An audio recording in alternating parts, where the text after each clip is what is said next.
Mais quand H se réveille, il est au volant de sa voiture, sur un chemin peu fréquenté, près d'une autoroute. Il n'est pas blessé et ne voit pas autour de lui les indices d'un accident. Il essaye de mettre en marche la voiture, mais n'y parvient pas. Il abandonne donc son véhicule et marche dans la campagne pendant des kilomètres.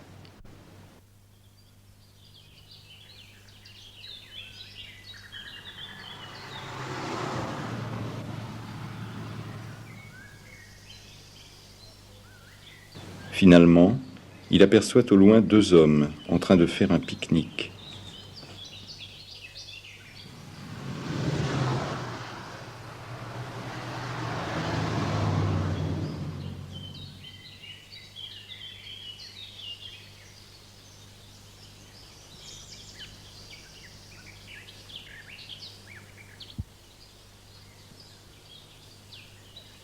La voiture est en panne.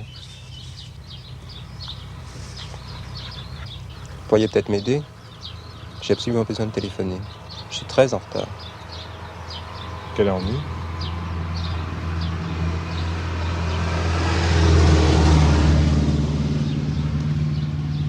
Je suis peut-être indiscret, mais on dirait un jeu de loi, là. Ça fait longtemps que vous jouez? Longtemps. Ça se joue uniquement à deux? Non.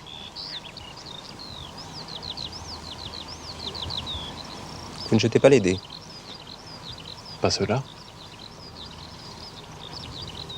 Quand j'étais petit, je jouais souvent au jeu de loi. D'ailleurs, je viens d'en offrir un à mes enfants. Ça, il faut pas faire ça. C'est pas un jeu qu'il faut laisser à la portée des enfants. Les voilà. 8 par 5 et 3.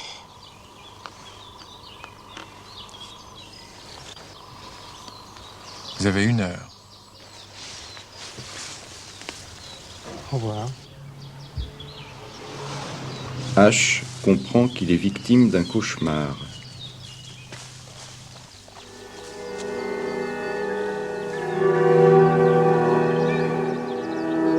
C'est pas mal.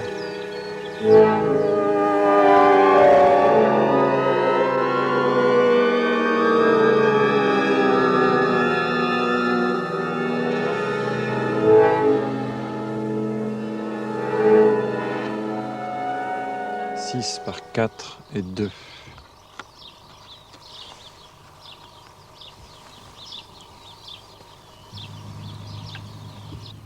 Je ne peux pas attendre.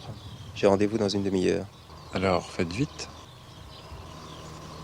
H comprend qu'il est victime de la pire espèce de cauchemar, le cauchemar didactique.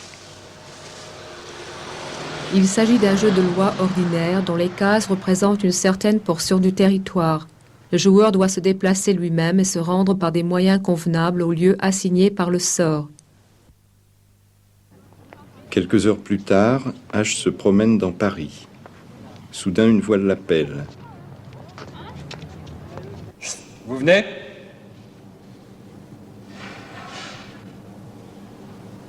H comprend que durant l'heure qui s'est écoulée, on s'est joué de lui.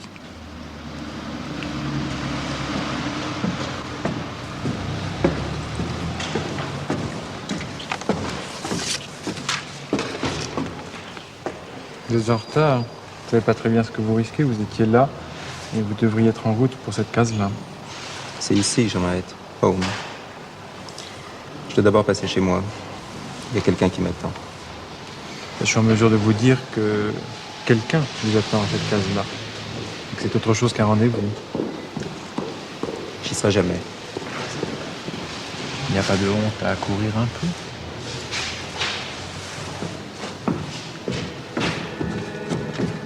H espère que tout ça n'est qu'un mauvais rêve. Peu à peu, il se pique au jeu. À quoi est-on en train de jouer? Il ne voit pas encore qu'il y a plusieurs jeux de loi.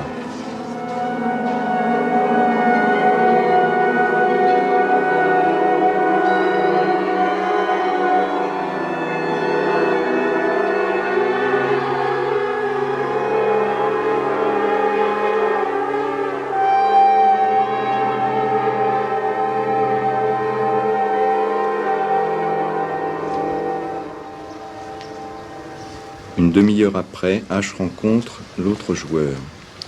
Vous avez un système? Je tourne toujours à droite. Systématiquement. Pas tout à fait. Mais finalement, oui. Vous êtes sûr que la droite et la gauche ont un sens ici?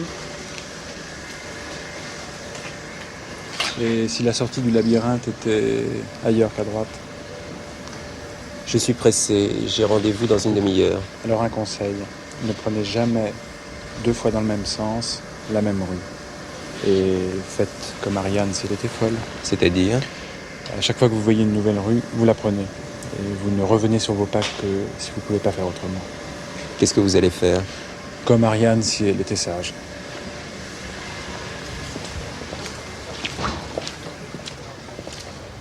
Selon le mathématicien Pierre Rosenstiel, la méthode d'Ariane sage consiste à revenir sur ses pas après chaque exploration d'un nouveau couloir. Il est ainsi connu et c'est au tour d'un autre.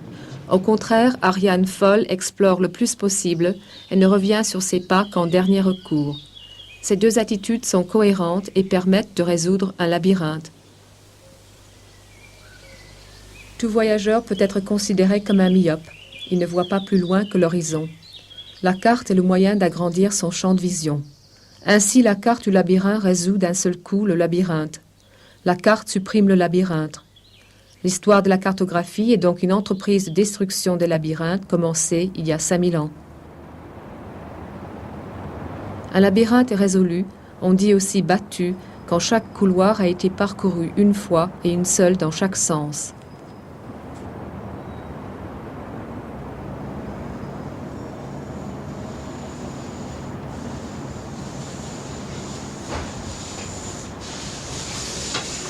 Où allez-vous? Je ne sais pas, je suis perdu. Et je suis très pressé. J'ai rendez-vous dans une demi-heure. Bon, je vous accompagne. Mais allons vite parce que je suis pressé, moi aussi.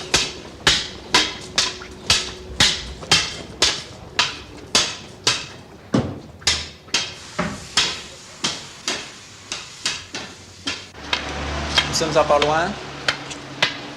Ce qu'il y a de bien... Laissez-moi, je peux descendre tout de suite. Ce qu'il y a de bien dans ce quartier, c'est la carte sonore qu'on y a mis. On n'est pas loin de chez vous, écoutez. C'est du Beethoven. Moi, j'habite du côté de Berlioz. C'est moins drôle.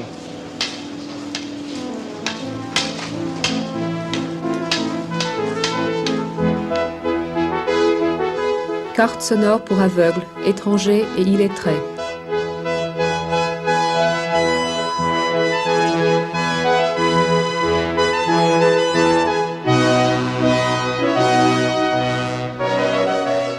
Chaque zone est caractérisée par une phrase musicale.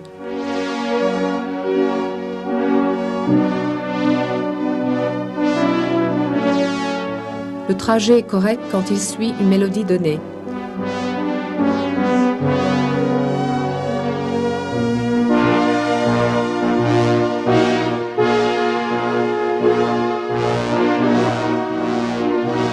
Tout changement de parcours implique un changement de mélodie.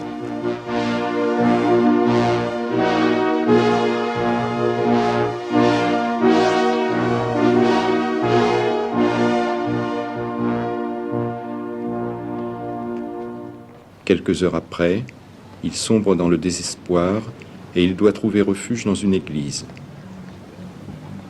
Il sent alors qu'une voix l'appelle d'en haut.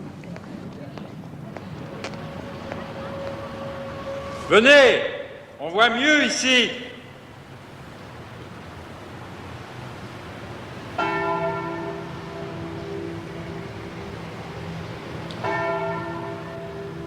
Ash comprend que l'église aussi est entrée dans le jeu. Mais venez, c'est d'ici qu'on voit mieux.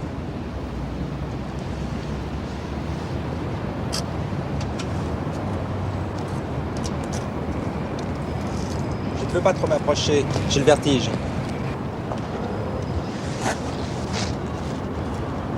Vous êtes sûr, c'est le vertige? Qu'est-ce que vous voulez dire? C'est peut-être quelque chose d'autre, c'est du moins ce que j'espérais. Ça fait 2 heures que j'attends. Qu'est-ce que vous attendez? Vous, en principe. Pourquoi faire? Regardez, c'est notre jeu. Mais Vous avez changé de jeu. Un nom d'échelle. Maintenant, nous ne sommes plus dans le quartier, nous sommes dans Paris. Il faut que je retourne dans le quartier. J'ai rendez-vous. Vous n'avez rien compris. Vous aussi, vous avez changé d'échelle. Maintenant, nous sommes sur Paris, vous ne pouvez plus retourner sur le quartier. Je ne comprends pas. Je ne m'en suis pas aperçu. Qu'est-ce qui vous arrive? Je ne sais pas, c'est le vertige. J'ai envie de vomir. Ah ben voilà, très bien. Allez-y. Pas ici.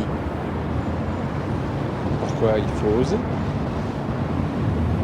Non, je ne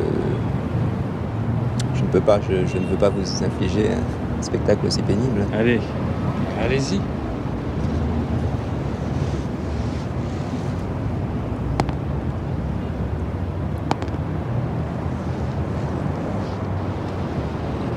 Je suis un peu déçu. Ce n'est pas ce que vous attendiez? C'est votre jeu, pas le mien.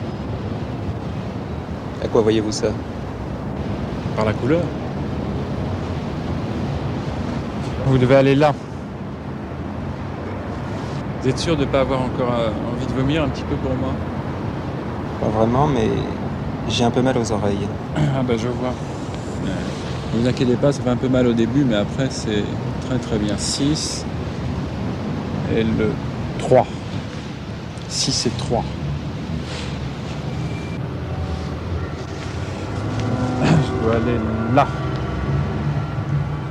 Allez vite.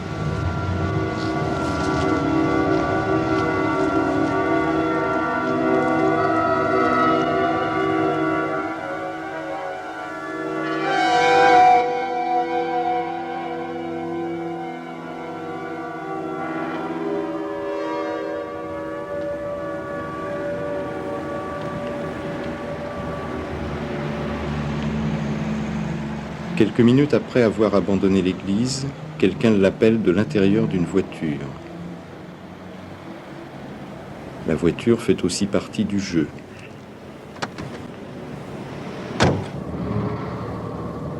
À la case 12, s'il vous plaît. Je crois que c'est en le 18e. Si ça peut vous être utile, j'ai une carte. Première hypothèse, la carte est ancienne et la ville a peut-être changé. La carte est en retard sur le territoire. Elle est en partie inadéquate. Deuxième hypothèse, la carte est prospective. Elle sert de modèle à l'aménagement. Elle est en avance sur le territoire. La ville ne ressemble pas encore à la carte. Troisième hypothèse, la ville détruite par un cataclysme a été reconstruite d'après plusieurs cartes. Celle-ci présente les caractères décrits dans les deux premières hypothèses. Les inadéquations s'additionnent. Il faut donc envisager la construction d'une carte parfaite. Première proposition. La carte parfaite serait à l'échelle 1. Elle serait aussi grande que le territoire. On peut voir dans les panneaux indicateurs et les plaques de rue une timide tentative de créer cette carte parfaite. Elle permettrait de se passer de cartes. Deuxième proposition. La carte parfaite serait l'ensemble des trajets possibles mémorisés sur un vidéodisque qui les restituerait à volonté sous forme visuelle. Cette carte parfaite rendrait d'inestimables services à l'armée, aux agences de tourisme et à toutes sortes de voyageurs.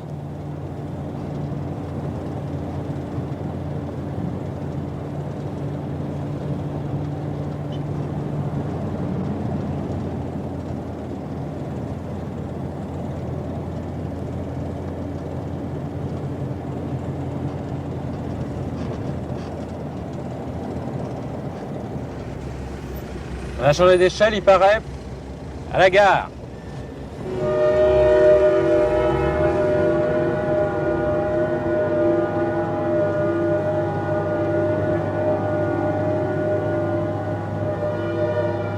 Alea Jacta Est.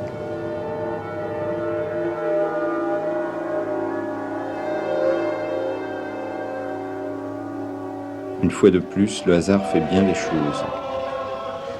Maintenant, on joue à l'échelle de la France. Toute la France n'est qu'un terrain de jeu.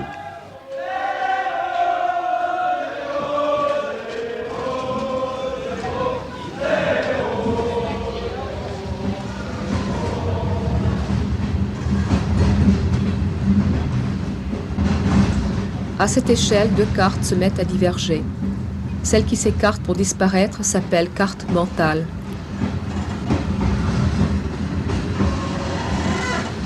C'est l'image d'un territoire connu. Elle est faite des habitudes, des souvenirs, des sentiments.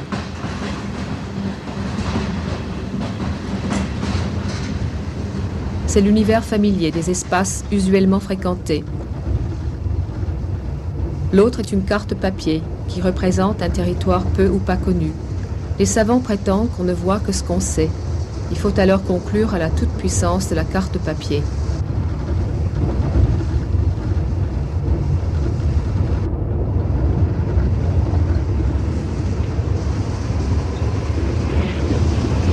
Tiens, je me demandais quand j'allais vous retrouver.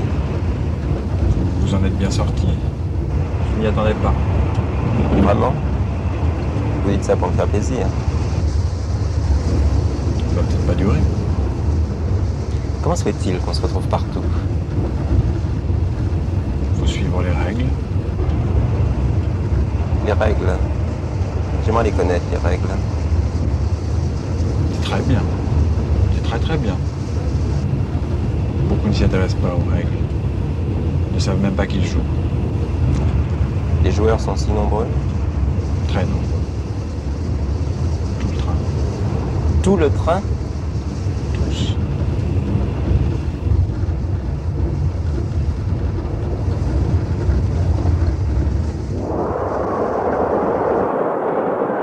Qui êtes-vous? Celui qui répond aux questions. Quel genre de questions? Ça, c'est à vous de les trouver. Pourquoi? Vous voyez, c'est facile. C'est plus difficile d'y répondre. Ça dépend du genre de questions. Allez-y. Où sommes-nous? Dans un train qui traverse un paysage. Oui, ça, j'aurais pu le dire. Parce que vous croyez tout ce qu'on vous montre? Par exemple, regardez, qu'est-ce que c'est que ça? Ça, c'est un itinéraire. Et ça? Ça, c'est une carte. Et ça? Ça, c'est un paysage. Et quel rapport entre les trois? Mais je croyais que c'était moi qui posais les questions. Bonne réponse. Alors, quel rapport?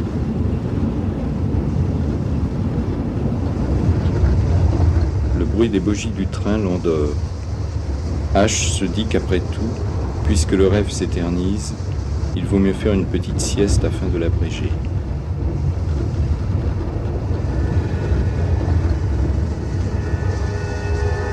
Pendant sa sieste, il a un nouveau cauchemar où il voit son interlocuteur se transformer en tapis de jeu sur lequel quelqu'un jette des dés.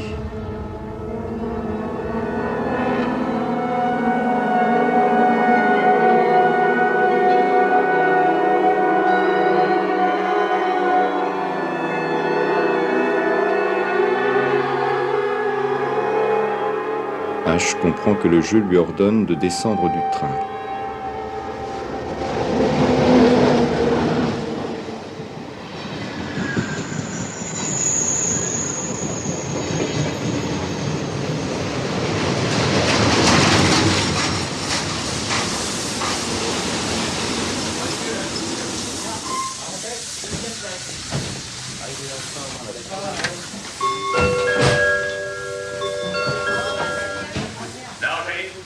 Près de la gare, il y a un aéroport. H comprend qu'à nouveau, on change d'échelle. Maintenant, on joue dans toute l'Europe.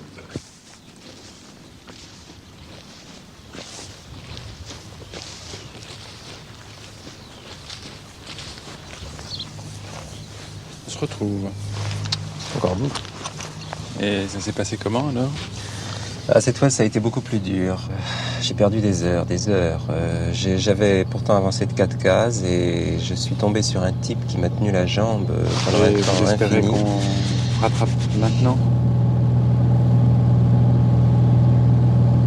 J'avais pourtant 4 cases d'avance, enfin au moins 4 cases. Et j'ai perdu, alors j'ai jamais perdu autant de temps. préférez les jeux au rendez-vous, non? Le rendez-vous, ça fait longtemps que je l'ai raté, très longtemps. Vous savez ce que vous risquez? D'arriver peut-être, pourquoi pas?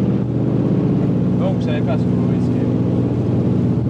Ah, ce sont toujours les mêmes qui font des menaces. Le choix se resserre. Regardez en bas. Le territoire disparaît, il se met à ressembler à une carte. Il va falloir choisir entre la carte et le territoire, entre la théorie et les rendez-vous. Je n'arrête pas de courir et vous me parlez de théorie.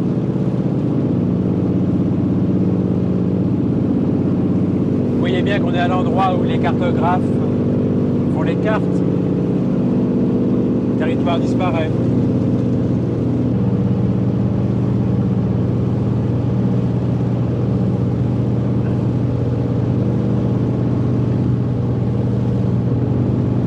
Vous avez peur en avion? Non, jamais, sauf quand il atterrit. D'habitude, la théorie, ça fait toujours très peur. Où va-t-on? À la case 18, c'est les Montfaucilles. Qu'est-ce que c'est que ça, les Montfaucilles? C'est une chaîne de montagne. C'était monté sur la carte par des cartographes qui vont joindre deux chaînes entre elles. Mais ce sont des montagnes qui n'existent pas. Ah non, non, ça n'existe pas, non. Mais sur la carte, ça existe. Et on arrive bientôt. Encore un photo. Les monts Faucilles sont des montagnes imaginaires créées par le grand cartographe Philippe Buache au XVIIIe siècle. Ces montagnes viennent à l'appui de sa théorie sur la configuration du globe terrestre. Les événements du cauchemar et la fatigue lui font trouver le sommeil. Dans son sommeil, il rêve qu'il survole les cartes géographiques d'une exposition. Je ne comprends rien. C'est incompréhensible. Ça m'étonne pas, c'est une carte routière japonaise du XVIIIe siècle. Ça ne nous empêchera pas d'arriver au but. Maintenant, il ne traverse plus l'espace mais le temps.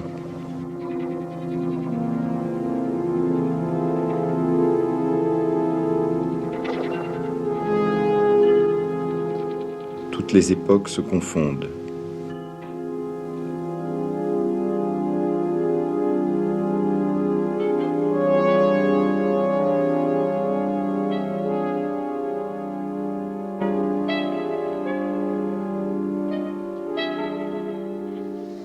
Tandis que maintenant la carte disparaît, on revient au paysage.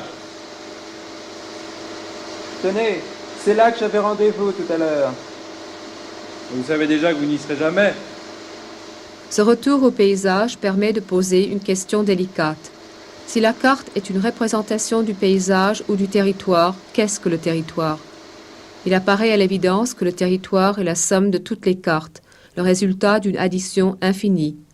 Ou à contrario, le territoire est ce qui reste quand on enlève tout le tissu de lignes, dessins, traits et couleurs qui le recouvrent. Son existence devient douteuse. J'ai un peu peur.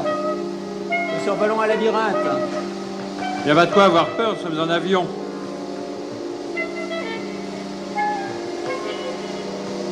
Là, tenez, un autre labyrinthe. C'est pas grave. Et ici, encore un autre. Il est pas mal, celui-là. Bizarre.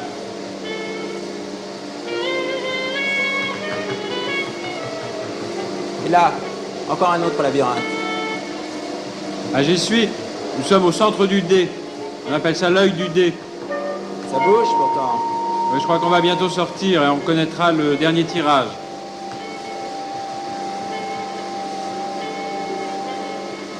J'ai peur que vous ne preniez goût au changement d'échelle. Je ne sais pas. J'ai envie de vomir. C'est strictement inutile.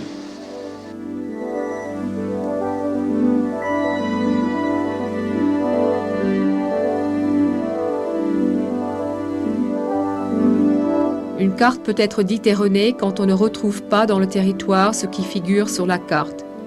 Les cartes erronées sont des auxiliaires précieux. Elles permettent de découvrir ce qu'on ne s'attend pas à trouver, de tromper l'ennemi, d'éblouir les amis, de prendre ses désirs pour des réalités. Elles permettent également de toujours refaire de nouvelles cartes. On est en train de sortir du dé, là. Ça me fout les jetons. Mais non. Un nouveau coup de dé le fait changer d'échelle.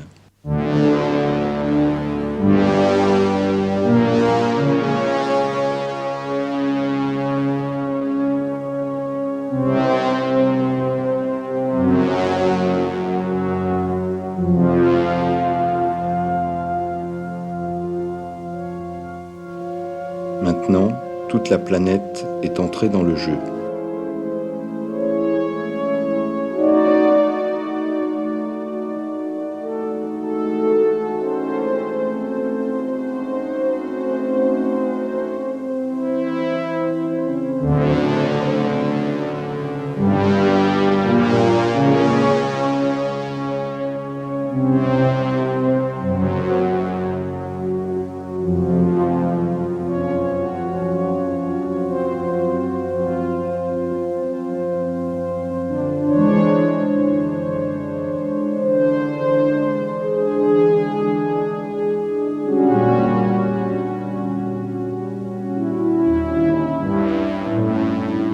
La raréfaction de l'air à haute altitude lui fait perdre connaissance. Quand il se réveille, il retrouve les dés sur une surface rugueuse sur laquelle il repose.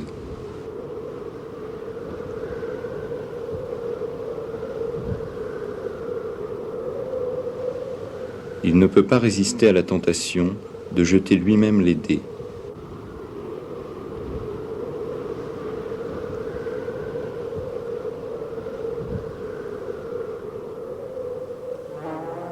H comprend qu'on joue avec lui comme avec les dés dans un jeu où il est à la fois le joueur et l'enjeu.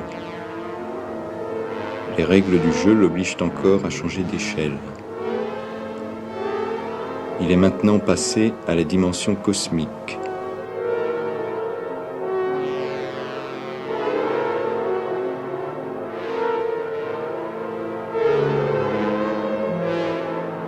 Encore vous? Vous n'allez pas me reprocher d'être beau joueur. À ce niveau, vous n'aurez plus besoin de jouer. Mais j'ai un rendez-vous. Vous y êtes. Nous tournons avec le soleil. Il n'y a plus de jour, ni de nuit. Il n'y a plus de temps. Nous vivons désormais dans la pure instantanéité. Vous voulez dire que nous sommes morts? Non.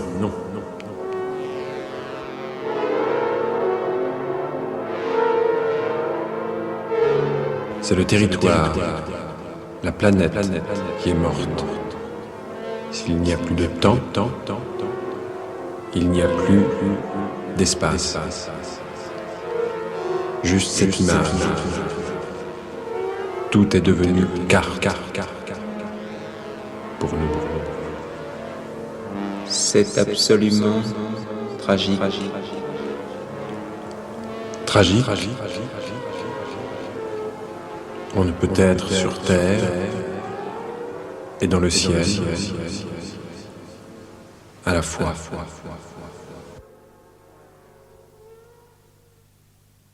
Regardez, c'est la Terre. Air, mystère, mer, mystère, phalanstère, parterre, côté, frère, nerf, la guerre, fier, pater, lumière, amer, manière, hier, avant-hier. H comprend qu'il va se réveiller, mais dans quel rêve? Carrière, nucléaire, barrière, verrière, civière.